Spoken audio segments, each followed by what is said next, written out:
எல்லாருக்கும் வணக்கம். கடமையை செய் பலனை எதிர்பார்க்காத. என்னடா நம்ம எதுக்கோ எதிர்பார்த்துட்டு இருந்தோம், இது என்ன ஒரு ஸ்லோகம் சொல்கிறான்னு பார்க்குறீங்களா? எந்த விஷயத்துக்காக நீங்கள் எதிர்பார்த்துட்டு இருக்கீங்களோ அதுக்கு முன்னாடி ஒரு ஸ்லோகம், ஒரு குட்டி கதை. ஏன்னா இந்த வீடியோ முடியும் போது அந்த ஸ்லோகத்துக்கும் அந்த குட்டி கதைக்கும் ஒரு லிங்க் இருக்குது, சரிங்களா? கடமை செய் பலனை எதிர்பார்க்காத, அதான் அந்த ஸ்லோகம். எனக்கு ரொம்ப பிடிச்சிது. என்னடா இது, கடமையை செய்ய சொல்கிறாங்க, பலனை எதிர்பார்க்க வேணான்றாங்கல்லன்னு நிறைய பேருக்கு அந்த ஸ்லோகமில் ஒரு டவுட் ஒன்று இருக்குது. வேலை பண்ணுறோம், வேலைக்கேற்ற கூலி எதிர்பார்க்கக்கூடாதா? இவ்வளோ கஷ்டப்பட்டு உழைக்கிறோம், சம்பளத்தை எதிர்பார்க்கக்கூடாதா அப்படின்னு. அந்த ஸ்லோகத்துடைய முழு மீனிங் என்னன்னா ஒரு கதையாக சொல்லிடுறேன். ஒரு பெரிய வீடு, ஒரு மிகப்பெரிய பணக்காரர். அவர் ரூமு மட்டும் க்ளீன் பண்ணுறதுக்கு ரெண்டு ஆட்கள் இருப்பாங்க. ரொம்ப பிடிச்சவங்களும் 2 பேர் அந்த ரூம் க்ளீன் பண்ணுறதுக்கு வச்சுருக்காரு. அவர் மிகப்பெரிய பணக்காரர். அவர் இப்போ 2 பேரும் வந்து ரூம் துடைக்கிறவங்க. ஓகே, அவர் காலையில் ரெடி ஆகி அந்த ரூம்லேருந்து வெளியே வரும்போது அவங்க துடைச்சிட்டு இருக்காங்கல்ல, அதில் ஒருத்தர் வந்து அவர் பாட்டுன்னு ஒரு வேலையை பார்த்துட்டு இருப்பார், துடைச்சிக்கிட்டே இருப்பார். இன்னொருத்தர் இருக்கார்ல, அவர் போய், சார் உங்கள் ட்ரெஸ்ஸு சூப்பராக இருக்குது சார், சார் நீங்கள் போட்டுக்கிற கண்ணாடி நல்லா இருக்குது சார், சென்ட்டு சூப்பராக இருக்குது சார், நல்லா இருக்குது சார், சூப்பராக இருக்கீங்க சார், எனக்கு பேக் கொடுங்க சார் அப்படின்னு வாங்கிட்டு போவார். இன்னொரு ஆள் வணக்கம் சார் சொல்லிட்டு வேலையை மட்டும் பார்த்துட்டு இருப்பார். இப்படியே தினமும் நடக்கும். அப்புறம் அந்த ஓனர் வந்து இந்த ஊரை விட்டு வெளியூருக்கு போகிறாரு. போகும்போது 2 வேலைக்காரங்களும் கூப்பிட்டு ஒருத்தருக்கு வந்து 1 மாதம் சம்பளம் எக்ஸ்ட்ரா, யார் கூட பேக்லாம் தூக்கிட்டு போய் எப்போ பார்த்தாலும் நான் சூப்பர்னு சொன்னார்ல, அவருக்கு 1 மாதம் சம்பளம் எக்ஸ்ட்ரா. இன்னொரு ஆளுக்கு ஒரு வீடு வாங்கி கொடுத்து அவரை, நீ என் கூடவே வந்துருங்க, நான் அவர் கூடவே அவரை கூப்பிட்டு போகிறேன். இவன் ஓடி போய் கேட்டானா, சார் என்ன சார் தினமும் நான் தானே சார் உங்கள் பேக் எடுத்துருந்தேன், நான் கொடுத்த வேலையை நீ கரெக்டாக பண்ணல, நீ ஜால்ரா அடிக்கிறதுலையே இருந்த, எனக்கு இது நல்லா இருக்கு அது நல்லா இருக்குன்னு. ஆனால் அவன் வேலையை மட்டும்தான் பார்த்தான். வேலையை கரெக்டாக பார்த்தா பலனு கடவுள் கொடுப்பார், அந்த பலன் தான் இது அப்படின்னு சொன்னான். இப்போ விஷயத்துக்கு வருவோமா? திருச்சி கிழக்கு தொகுதி. இன்றைக்கி நான் என்ன முடிவு சொல்கிறேன் இதுதானே. நான் திருச்சி கிழக்கில் நிற்கணுன்னா நான் முதல்ல அரசியலுக்கு வரணும். நான் அரசியலுக்கு வரேனா இல்லையான்றதை சொல்கிறேன். அரசியல் எப்படி என் வாழ்க்கையில் வந்ததுன்னு சொல்கிறேன். உங்களுக்கு நல்லா தெரியும், என் வீட்டில் குழந்தைங்கள வளர்த்துக்கிட்டு நான் பாட்டுன்னு சோஷியல் சர்வீஸ் பண்ணிகிட்டு இருந்தேன். மாற்றுத்திறனாளிக்கு டான்ஸ் சொல்லி கொடுக்குறது, ஓப்பனர் சர்ஜரி பண்ணுறது, பசங்களை படிக்க வைக்கிறது, ஸ்போர்ட்ஸு எல்லாத்துலேயும் என்னால் முடிஞ்ச வரைக்கும் பண்ணுவேன். என்னால் முடியல மற்றவங்கிட்ட கேட்டு பண்ணிகிட்டு இருந்தேன். இந்த டைமில் தான் ஜல்லிக்கட்டுன்னு ஒன்று வருது. ஒரு சில விஷயம்லாம் ஃபாஸ்ட்டாக சொல்லிடுறேன், உங்களுக்கு தெரிஞ்ச விஷயந்தான்.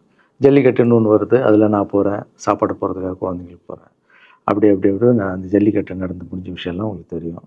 அப்புறம் என் மேலே ஒரு தலைவர் விமர்சனம், எதுக்கு தலைவர்னு சொல்லுவாரா, நம்ம அண்ணன் தான், சீமான் அண்ணன் ஒரு விமர்சனம் வைக்கிறாரு.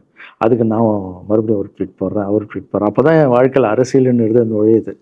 நம்ம சாப்பாடு போகிறதுக்கு போகணும், இது என்னடா இவ்வளோ பெருசாக இருக்குது, அந்த ஜல்லிக்கட்டு தான் எனக்கு அரசியலில் உள்ள நுழைஞ்சது, என்னடா இவ்வளோ பெருசாக இருக்குது அப்படின்னு. அப்படியே போச்சு. அதே தலைவர் தான், அதே சீமான் தான் ரஜினி சார் அரசியலுக்கு வர்ற மாதிரி பேச்சு அடிபட்ட உடனே அவங்க சைட்லேருந்து பேசுகிறாங்க, தலைவரை பற்றி பேசுகிறாங்க. தலைவர் எனக்கு வந்து ஒரு குரு, என்னை வாழ வச்ச தெய்வம், ஒரு அப்பா மாதிரி, ஒரு அண்ணன், அப்பா எல்லாமே சொல்லலாம். ஸோ அவரை பற்றி அதிகமாக பேச ஒரு முறையும் சூப்பர் ஸ்டாருக்கு ஃபோன் போடுவேன், அண்ணா ரொம்ப ஓவராக பேசுகிறாங்க, டெப்பா கம்முன்னு இருக்கண்ணா, நீ சைலண்ட்டாக இப்படியே ஓரளவுக்கு தான் நம்மளால் பொறுக்க முடியும். அதுக்கப்புறம் ஆடியோ ரிலீஸ் ஃபங்க்ஷனில் என் மனசில் கடலாம் உடச்சி சொன்னேன், அதை நீங்களும் பார்த்துருப்பீங்க, தெரியும். அதுக்கப்புறம் ஒரு ரஜினி சாருக்கு ஒரு ஃபங்க்ஷன் வந்தது, அந்த ஃபங்க்ஷன்லேயும் பேசினேன் இதை பற்றி. உங்களுக்கு தான் தெரியுமா அந்த வீடியோ, யார் ஓட்டப்பந்தயத்தில் ஜெயிக்கிறது, இப்போ கூட அந்த வீடியோ போயிட்டுருக்கு. அதை பேசணும், அது பாட்டும் அப்படியே போயிட்டு இருந்தது. அதுக்கப்புறம் பார்த்தீங்கன்னா ரஜினி சார் அரசியலுக்கு வரேன்னு அனௌன்ஸ் பண்ணுறாரு. பண்ணோடனே நான் போய் தலைவரை பார்க்குறேன், என்ன வரீங்களா, நியூஸில் வருது, ஆமாக்கா நான் வரேன் அப்படின்னா பயங்கர சந்தோஷம். ஏன்னா வாழ்க்கையில் ஒளி ஏற்றி வச்சவர், அவர் அரசியலுக்கு வர்றாரு, அவருக்கு சப்போர்ட்டிவாக இருக்கணும் நம்ம. அப்புறம் எல்லாருக்கிட்டையும் போய் நம்ம கேட்டுட்டு இருக்கோம், தலைவர் வந்துட்டாருன்னா எல்லாமே குழந்தைங்களுக்கு இன்னும் நிறைய பண்ணலாம் அப்படின்னு, என்ன நானும் வரேன்னு அப்படின்னா ரொம்ப சந்தோஷம் அப்படின்னு ஸ்ட்ரெயிட்டாக கிளம்பி நான் ட்ரஸ்ட்டுக்கு வரேன்.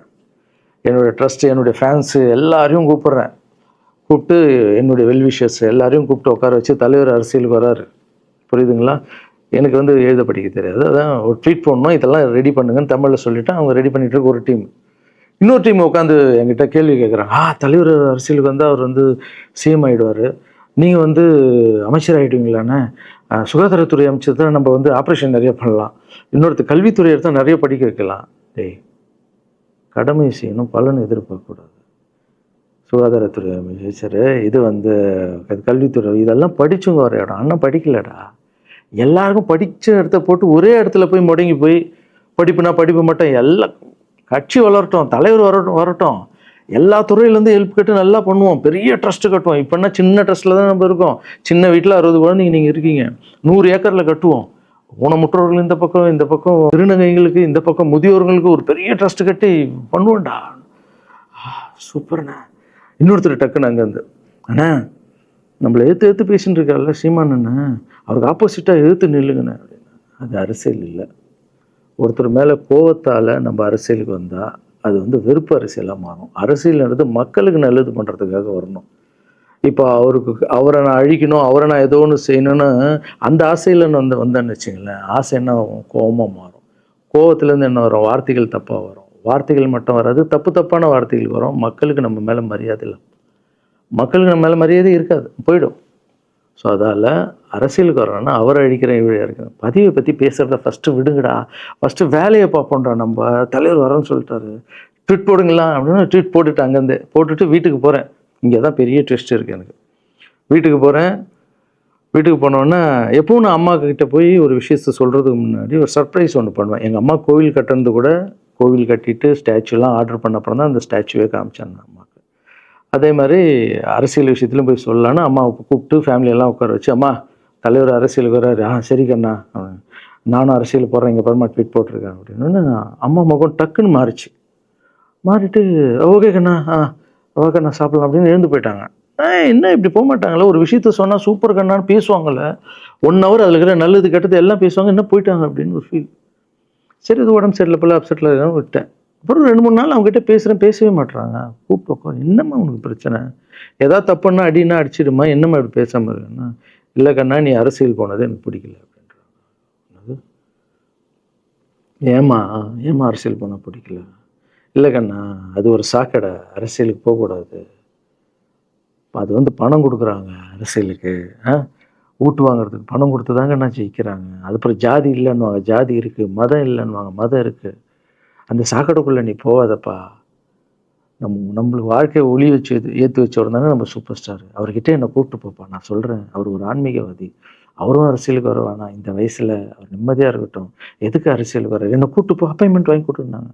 அப்பாயின்மெண்ட் வாங்கி கூட நானும் வேறு கனவுல வந்து மைண்ட் வைஸ், அம்மா நான் சொல்கிறது கேளுமா, நம்ம எத்தனையோ இப்போ வந்து எல்லா குழந்தைங்களுக்கும் ஒவ்வொரு ஸ்டேஜில் போய் கேட்டு தானேம்மா ஹெல்ப் நடக்குது. இப்போது தலைவர் வந்துட்டாருன்னா நம்ம தாராளமாக பண்ணலாம்லம்மா, உன் கையில் எவ்வளோ காசு இருக்கோ அதுக்கு மட்டும் செய், அரசியல் வேணான்னு சொல்கிறேன் அப்படின்னு போயிட்டான். அந்த ஃபேஸ் வந்து அதுக்கப்புறம் அடிதான் நம்மளுக்கு. சரி, இந்த உலகத்தில் அம்மா மீறி பண்ணலாம், ஆனால் நான் உருப்பிட மாட்டேன், எனக்கு நல்லா தெரியும். இந்த உலகத்துலேயே எனக்கு யாருன்னா எங்கள் அம்மா தான். அது அம்மா இல்லை, எங்கள் கடவுள்னே சொல்லலாம், நான் எதிர்க்க பார்க்குற கடவுள். சரி, அம்மாவுக்கு சொல்லி புரிய வைக்கலாம், என்னடான்னு தலைவர்கிட்ட போய் எப்படி சொல்கிறது, பசங்கிட்ட ஒரு பயங்கர பில்டப் கொடுத்துட்டோம், அது இதுன்னு எல்லாம் வேலை பார்த்துட்டு இருக்காங்க, என்ன பண்ணுறது. அந்த டைமை பார்த்து கொரோனா வருது,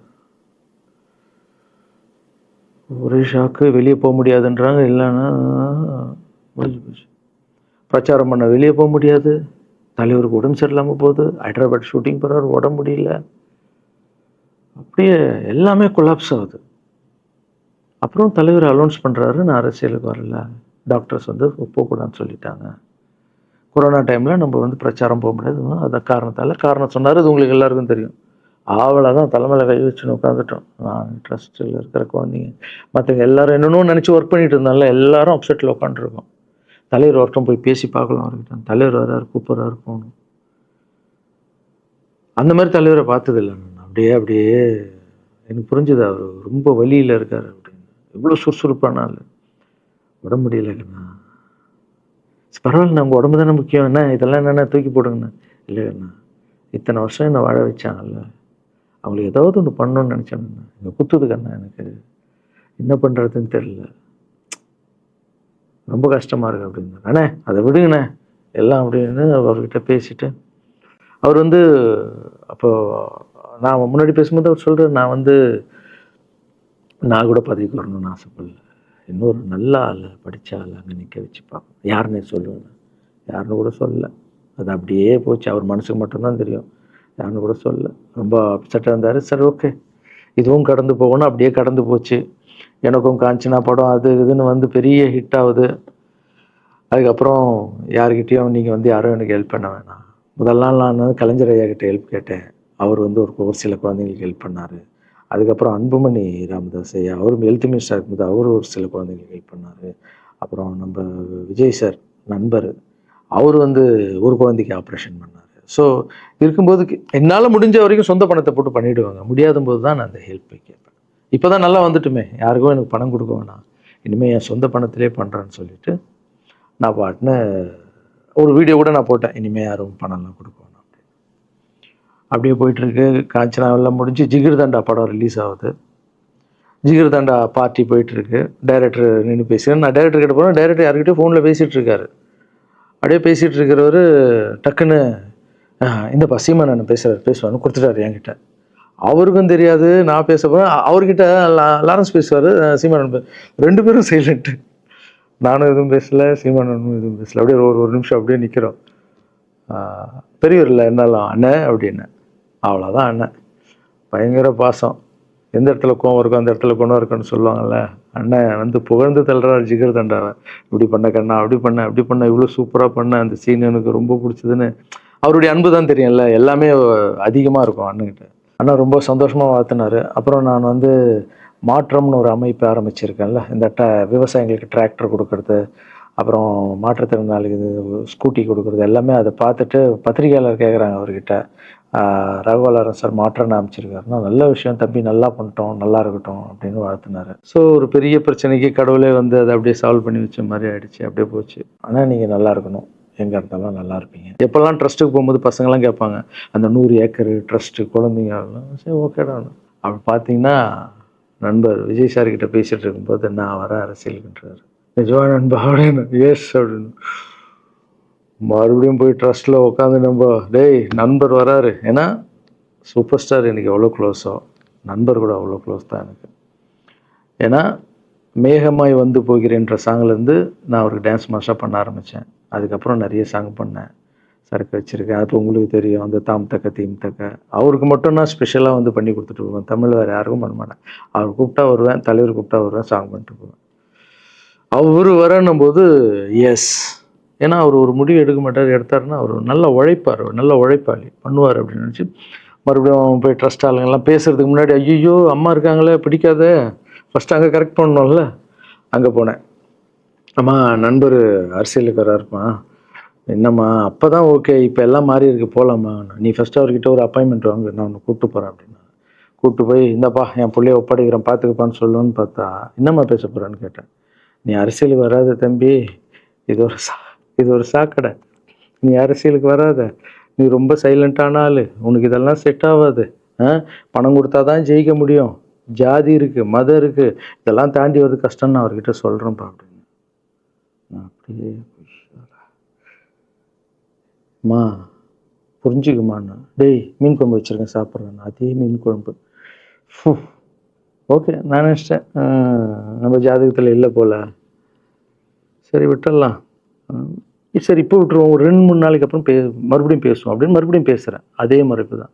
நானும் நண்பர்கிட்ட பேசுகிறேன், அம்மா இப்படி சொல்கிறாங்க நண்பா, அது அவங்களுக்கு தெரியல, அவர் நிறைய பேச மாட்டார், வயசானவங்க இல்லை, தெரியல, வந்தப்புறம் புரியும், ஒரே வார்த்தை தான். அதுக்கப்புறம் ஃபோனில் கூட்டணி கட்சியெல்லாம் வராது நண்பா, என்னடா யாரும் கூட்டணி கட்சி வரல நண்பா, இது அது. நான் எனக்கு ஒருத்தரை பிடிச்சிட்டாங்கன்னா மனசில் பட்டதை எல்லாமே சொல்லிகிட்டு இருப்பேன். அது நல்லதோ கெட்டதோ, என் பழக்கம் அப்படி தான். பிடிக்கலாம் தூரம் ஒதுங்கிடுவேன். அப்படியே போகுது. எலெக்ஷன் வருது, அனௌன்ஸ் பண்ணுறாங்க. எலெக்ஷன் நண்பர் நிற்கிறாரு. ரிசல்ட் அன்றைக்கி டோட்டலாக மாறுது எல்லாமே. அப்படியே தலைக்கீழாக ஆகுது, புரட்டி போடுறாரு சரித்திரத்தை. வேற அம்மா எப்போ முதல்ல தெரிந்து எங்கள் அம்மாவை தான். எனக்கு ரொம்ப ஆசையாயிடுச்சுன்னா எங்கள் அம்மா மேலே அம்மா பேர் கண்மணி. கண்மணி அப்படின்னு தான் கூப்பிட்டு போவேன். எங்கன்னு கூப்பிட்டு போனால் அம்மா கொண்டு என்னடா இவ்வளோ உஷாராக வர என்ன விஷயம், இங்கே வா உங்ககிட்ட தான் பேசணும்.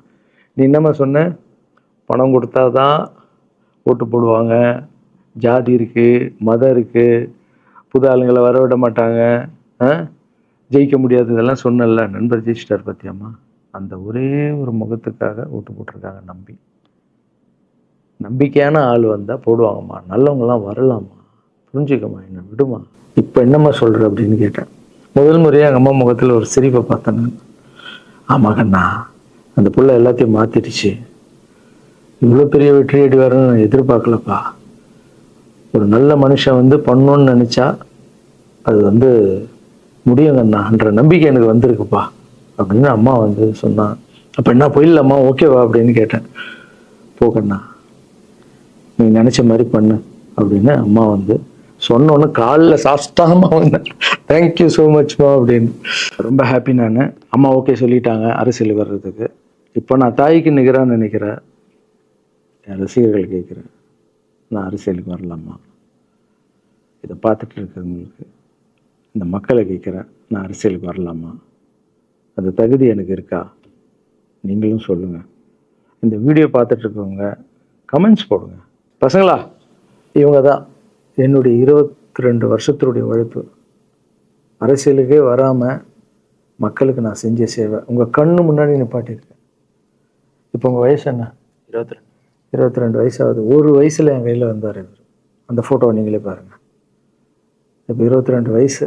ஒரு குழந்தைய வளர்க்குறதுக்கு நீங்கள் எவ்வளோ கஷ்டப்படுவீங்க உங்களுக்கு தெரியும்ல. அந்த கஷ்டம் என்னென்னா, ஸ்கூலுக்கு அனுப்புறது ஃபீஸ் கட்டுறதுலேருந்து, உடம்பு சரியில்லாமல் போனான்னு அவன் ஆசைகளை நிறைவேற்றுறதுலேருந்து, ஒரு குழந்தைக்கு அப்படி இருந்தால் 60 குழந்தைங்களை வளர்த்துருக்கேன். எவ்வளோ பிரச்சனை வந்திருக்கேன், எவ்வளோ நோய்கள் வந்திருக்கும், எவ்வளோ நைட் தூங்காமல் வந்திருக்கேன், அதில் எவ்வளோ டிஸ்டர்ப், அதுவும் என் வீட்டில் வளர்த்துருக்கேன்.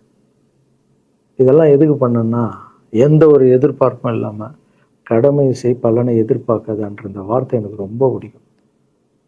அதுக்காக செஞ்சுருக்கேன், என் மக்களுக்காக செஞ்சுருக்கேன். ஏன்னா மக்கள் தான் என் படத்தை பார்க்குறாங்க.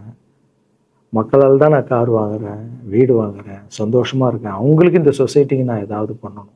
அரசியலுக்கு வர்றதுக்கு முன்னாடியே பண்ண விஷயங்கள் பார்த்தீங்கல்ல. 22 வருஷம் உழைச்சிருக்கேன். ஒரு கதை ஒன்று சொன்னேன்ல, 2 வேலைக்காரங்க இருந்தாங்கன்னு. சின்சியராக யாருக்கும் ஜால்ரை அடிக்காமல் எதுவும் பண்ணாமல் என் தொழிலுக்கு தர்மமாக, என் மக்களுக்கு தர்மமாக என்ன பண்ணணுமோ 22 வருஷம் உழைச்சி உங்கள் கண்ணு முன்னாடி நிப்பாட்டிட்டேன். அந்த ஓனர் ஒரு பலன் கொடுத்தார்ல, அந்த ஓனர் யார் தெரியுமா? கடவுள். அந்த கடவுளுக்கு தெரியும் எனக்கு என்ன பலன் கொடுக்கணும். இதுக்கு தான் அந்த கதை லிங்க் ஆகும்னு சொன்னேன். ஸோ நீங்கள் சொல்லுங்கள், நான் அரசியலுக்கு வரணுமா வேண்டாம்? வேண்டாம்னா வேணான்னு சொல்லுங்கள். வாப்பா, வாடாகண்ணா, வா நண்பா, வாங்கண்ணா அப்படின்னு சொல்லுங்கள். என் முடிவை நான் உங்களுக்கு சொல்கிறேன். உங்கள் முடிவுக்காக காத்திருக்கேன்.